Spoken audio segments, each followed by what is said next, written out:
Assalamualaikum warahmatullahi wabarakatuh. Kesempatan ini saya akan menerangkan tentang aksara Jawa ya. Saya campur-campur pakai bahasa Indonesia, yang penting bisa mudah dipahami. Aksara Jawa yang pertama kita jelaskan yaitu tentang aksara Jawa legena. Legena itu maksudnya aksara Jawa yang masih murni, belum ada tambahan sandangan ataupun pasangan. Jadi murni Hanacaraka, mulai Hanacaraka sampai Ngo. Kita bahas satu persatu dulu. Yang pertama ada H, No, Co, Ro, Ko, Do, To, So, Wolo, Podo, Jayanya, Mo, Go, Bo, Tongo. Ini kalau pakai lesan hafalan pasti hafal semua, tapi untuk nulis biasanya itu masih sulit. Dan kalau belajar bahasa Jawa minimal aksara legena ini hafal dulu yang penting. Cara menghafalkan, kalau pengalaman saya dulu biasanya saya cari yang saya hafalkan yang mirip-mirip saja dulu. Umpamanya kalau kita menghafalkan Ho, itu dia mirip dengan Lo. Kalau No, itu mirip dengan Ko. Kalau kita mau menghafalkan Ro, dia mirip dengan aksara Go. Kalau Co, dia mirip dengan Wo. Untuk aksara Do, dia mirip dengan So, tinggal dibalik. Untuk Po, mirip dengan aksara Yo. Untuk Nyo, dia mirip dengan aksara Bo. Ada lagi yang mirip yaitu To sama Ngo. Itu ya kalau cara menghafalkan. Bisa juga dengan caranya ditulis, jangan dibaca. Kalau dibaca sulit, nggak hafal-hafal nanti. Itu terus kemudian untuk aksara legena yang perlu diterangkan adalah ada beberapa aksara yang suaranya mirip, yaitu Do. Ini Do, atau biasa disebut Do kecil. Do ya, bijinya Do. Contohnya apa ya? Contohnya apa itu?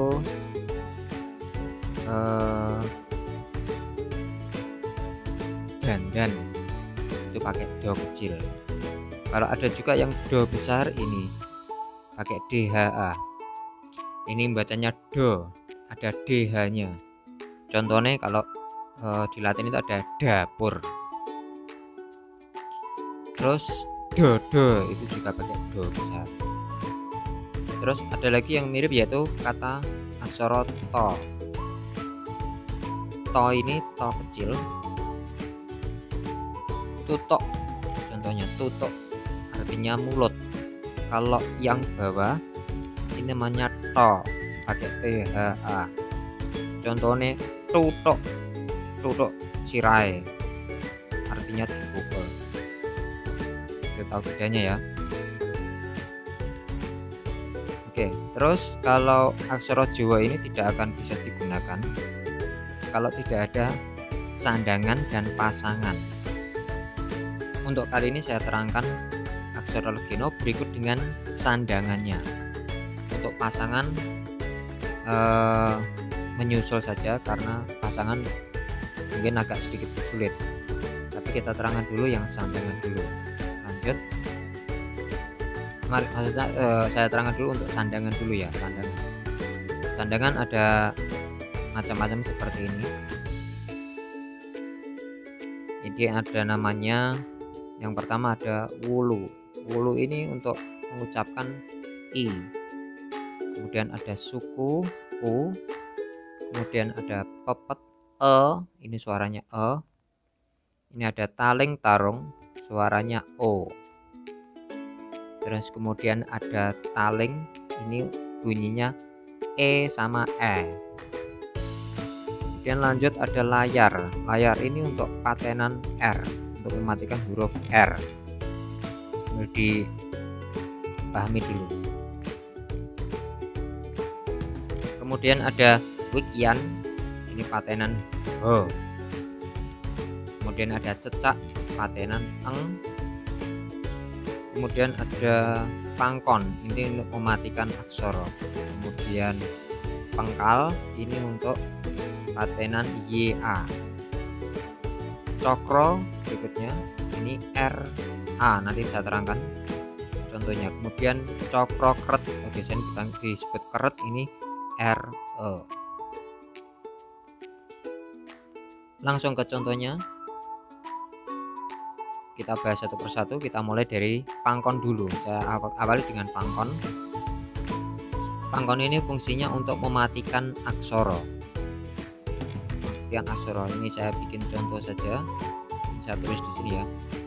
Tadi contohnya ada kata jajan. Kalau sampai nulis jajan, itu yang digunakan adalah aksara ja ini ya, berarti jo sama no. Kalau ditulis aksara Jawa tulisannya mungkin agak sulit ya, karena pakai HP ini gambarnya. Ini jo, dibaca ja bisa, ja, kemudian ja lagi. Kan nulis jajan, aksara yang mati adalah aksara N, N-nya mati. N-nya ditulis dulu. Ini dibaca masih jajano. Kalau ingin no-nya mati, tinggal ditambahi pangkon. Pangkon adalah yang dimatikan. Yang dimakan tadi N, berarti N-nya dimatikan, dikasih pangkon. Cara nulisnya seperti ini. Ini dibaca jajan. Bisa dipahami ya.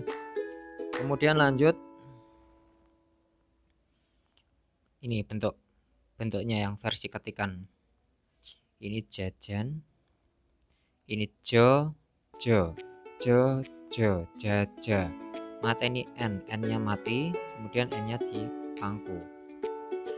Contoh lagi dalan.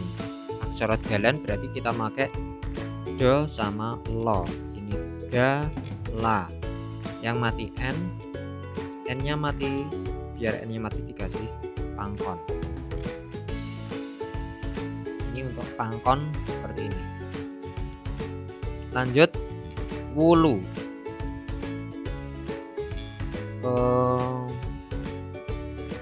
Oh iya, maknanya titik-titik ini tadi belum dijelaskan ya. Maknanya titik-titik di sini adalah titik-titik ini anggap saja aksaranya. Kalau pangkonnya di belakang aksara berarti letaknya pasti di belakang.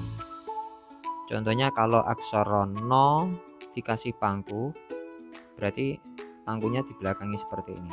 Jadi letaknya pangkon itu di belakang, apa itu? Di belakang aksaranya. Aksara yang mau dimatikan. Lanjut, ini wulu. Kalau wulu di atas titik-titik berarti letaknya nanti di atas aksaranya. Wulu ini untuk nulis i. Umpamanya di sini ada aksara so. Ini bacanya so. Kalau dikasih wulu, wulu itu bunder kecil, bacanya malah si. Ini to, si to. Kalau mau dikasih i bisa. To-nya dikasih i seperti ini, berarti bacanya malah siti. Itu ya. Contohnya di sini saya pakai adalah kata siji. Siji berarti aksaranya so dan jo. Ini ada so, ada jo. Sojo, supaya bunyinya menjadi siji tinggal dikasih wulu atasnya siji. Sapi, so sama po. So-nya ditulis sa biasa, kemudian tinggal dikasih po-nya dikasih wulu karena dia po-nya bunyinya i. Jadi sapi. Lanjut. Kemudian ada suku. Suku ini adalah untuk nulis huruf U. Cara nulisnya nempel dengan aksaranya. Contohnya nulis buku, berarti aksara bo sama ko. Bo-nya supaya bisa dibaca U tinggal ditambahi suku. Cara nulisnya nempel ya. Umpamanya bo langsung nempel. Ini jadi dibaca bu. Macam itu. Jadi kalau ini bo sama ko, ini aksara bo sama ko, biar dibaca u tinggal dikasih suku bawahnya, jadi u. Tamu berarti to sama mo. To-nya ditulis dulu ta, kemudian m, mo-nya. Agar mo-nya bisa menjadi u tinggal ditambahi suku, jadi tamu. Ini untuk suku. Cukup sekian. Lanjut, popet dan taling. Ini yang agak membingungkan, biasanya di sini saya kasih PS di sini. Popet ini untuk huruf E ya. Sama taling, popet sama taling ini untuk huruf E. Huruf E, ya. Huruf E dalam bahasa Jawa itu ada, bisa dibaca 3. Bisa dibaca E, bisa dibaca E, bisa dibaca E. Ada 3. Kalau E itu menggunakan popet. Kalau E sama E itu menggunakan taling. Kalau menghafalkan gimana? Yang dihafalkan cukup satu saja, yang dihafalkan cukup E. Yang berarti sisanya pasti taling.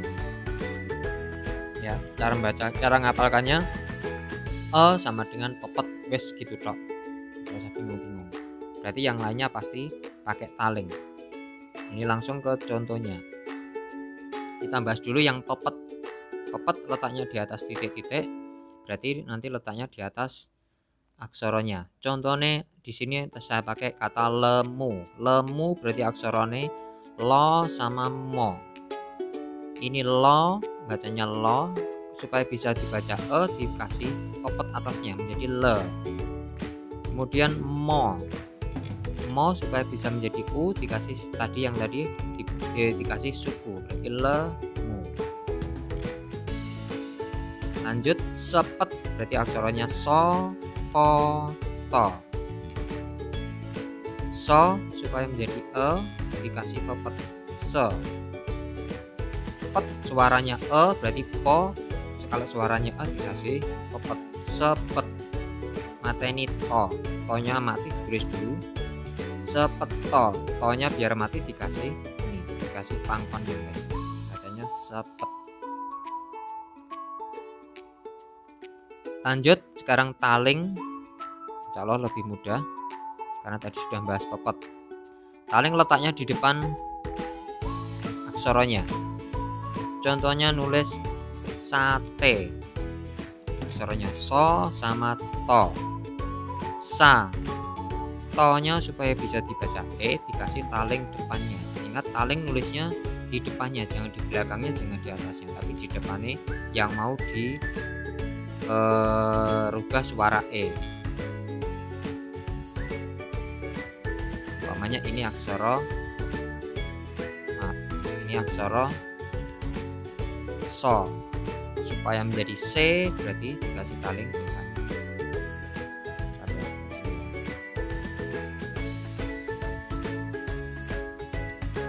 Sate ini tadi sudah. Kemudian lanjut ke tekek. Ini bacanya e, te. Ini bacanya e, tekek. Karena suaranya ada, aksaranya ada 3, to, ko, ko. tonya supaya menjadi e. Kalau e diingat ada suaranya e, berarti pakai kepet, jangan keliru. Kemudian ko, teko, ko-nya supaya menjadi e dikasih taling depannya. Tekek mateni ko, ko-nya ditulis dulu, ko-nya supaya mati tinggal ditambahi ini pangkon. Lanjut, berikutnya ada taling tarung. Taling tarung ini untuk membunyikan suara huruf O, khusus huruf O. Contohnya di sini ada soto. Soto berarti aksara yang dipakai adalah so sama to. Kalau sama nulis, kalau hanya seperti ini,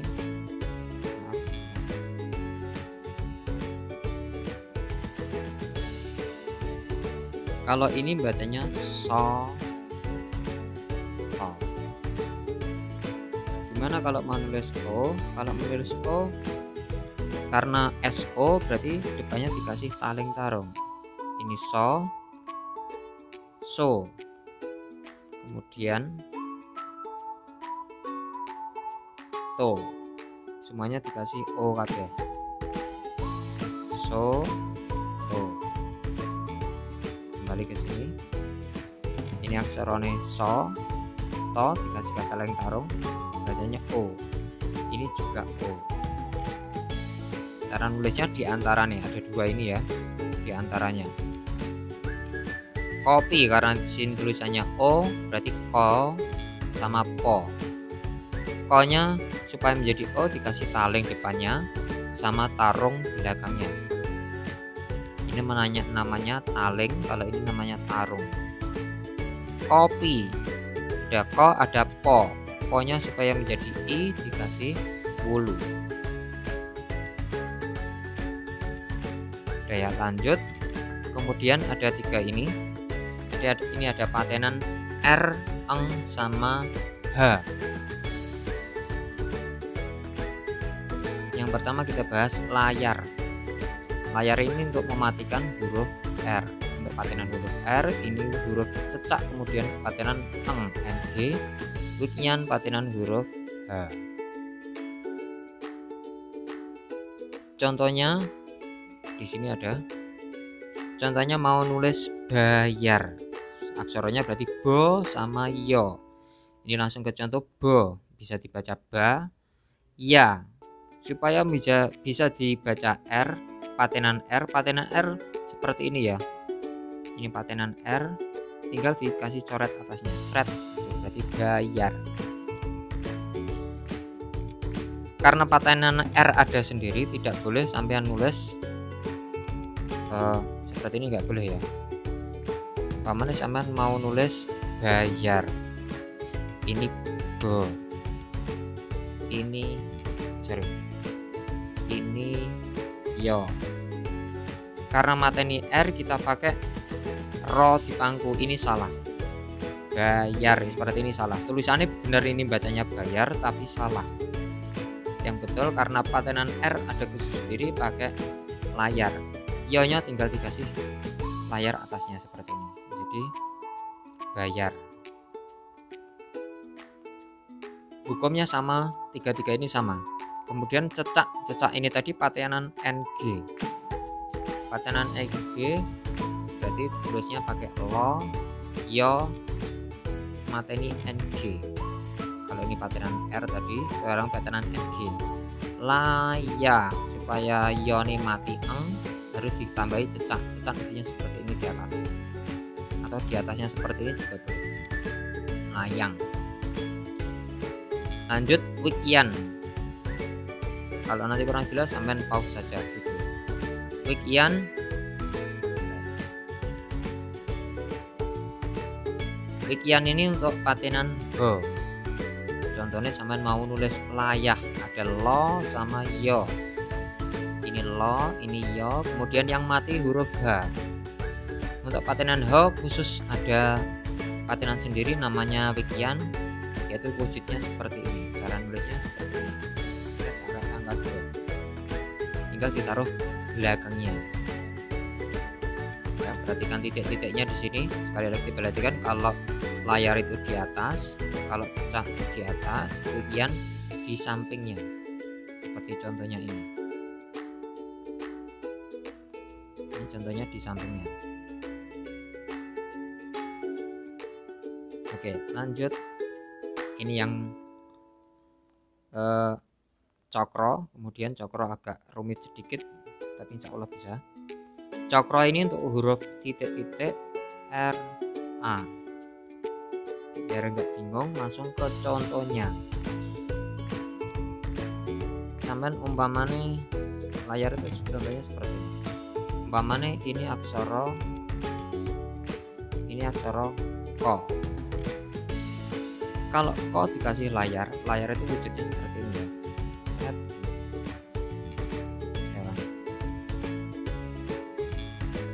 Ini seperti ini. Nulisnya nempel dengan aksara yang mau dikasih cokro. Ini ko, kalau dikasih cokro menjadi seperti ini. Ko kalau dikasih cokro menjadi ini, bacanya menjadi kro. Paham ya? Bacanya kro atau kra, bisa sama saja. Umpamanya ini aksara umpamanya mau nulis ini aksara co, kalau dikasih cokro menjadi cera atau cero. Terus contoh lagi, umpamanya ini aksara so, kalau dikasih cokro menjadi sro.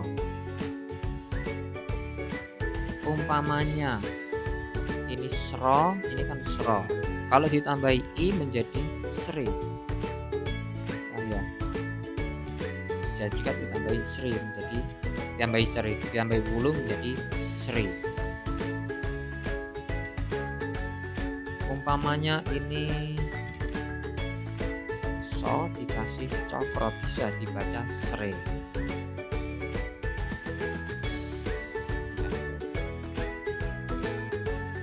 Kita lanjut ke contohnya. Di sini ada contohnya, saya yang pakai kramas. Kramas berarti ada titik-titik RA. Jadi seperti yang saya contohkan, ko tinggal dikasih nulis kra, berarti ko dikasih cokro menjadi ini dibaca kra. Ada kemudian mas, berarti aksaranya mo sama so. Mate ini s, s-nya biar mati dikasih pangkon. Kemudian contoh lagi kreto, aksaranya kre, KRE sama to. Ko-nya nulis dulu kra ini ya. Kemudian biar bunyi kre tinggal dikasih taling depannya, ini taling kre. To berarti tinggal dikasih aksara to, berarti kreto. Lanjut seperti tadi, keringet. Ini contohnya keringet, berarti aksara yang dipakai adalah ko. Ko-nya dikasih cokro dulu, bunyinya menjadi kro. Supaya menjadi kri ditambahi i, atasnya dikasih hulu. Nget berarti aksaranya ngo, ini ngo. Suaranya berarti kasih pepet atasnya. Sekarang suaranya ini pepet. Mate ini to, tinggal ditulis to-nya. Seperti tadi, to-nya biar mati dikasih pangkon. Selesai. Kemudian kerupuk, nulis kerupuk. Cara nulis kerupuk sama seperti tadi, ada cokro, supaya menjadi u dikasih suku, tapi cara menulis seperti ini, ko-nya dulu baru dikasih suku, baru dicokro. Cara nulisnya seperti ini, ko suku dulu baru dikasih cokro. Ini bacanya pro.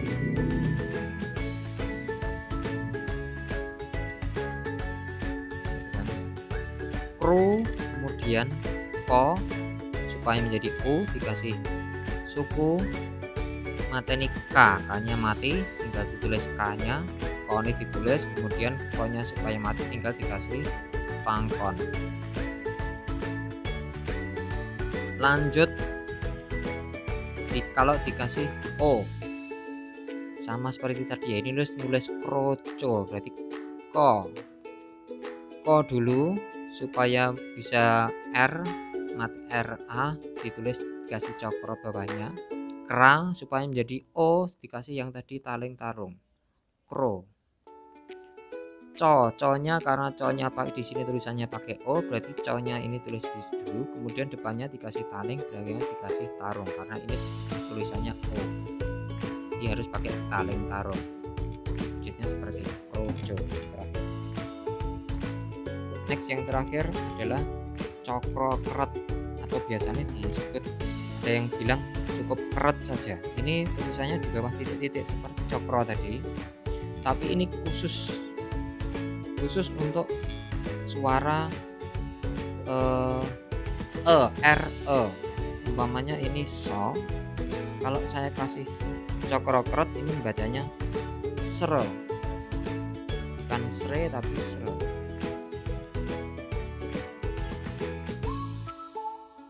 Umpamanya ini ko, kalau saya kasih cokro keret bacanya menjadi kre e. Eling-eling suaranya ya, suaranya e. Makanya kalau di sini contohnya adalah kretek, ini ko r e, kre, berarti ko biasa, tinggal dikasih cokro keret suaranya sudah e, kre, nggak perlu dikasih popet seperti ini, salah. Ini karena ini tok wes, ini wes kre. Kemudian tek, karena suaranya tek ko-nya berarti dikasih popet.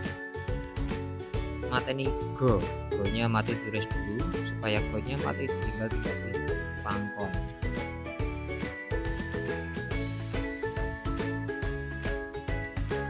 Lanjut yang terakhir ada sregep. Tulis sre berarti aksarane so. So-ne supaya menjadi RE tinggal dikasih cokro keret seperti ini. Ini bacanya wes sre ya. Kemudian ini ada go-nya karena ini gep suaranya g-nya berarti harus pakai wulu, nggak boleh pakai taling. Sregep mateni p-nya mati tinggal dikasih pangkon belakang. Wujudnya seperti ini. Baik, saya kira cukup sekian. Semoga ilmunya bermanfaat. Assalamualaikum warahmatullahi wabarakatuh.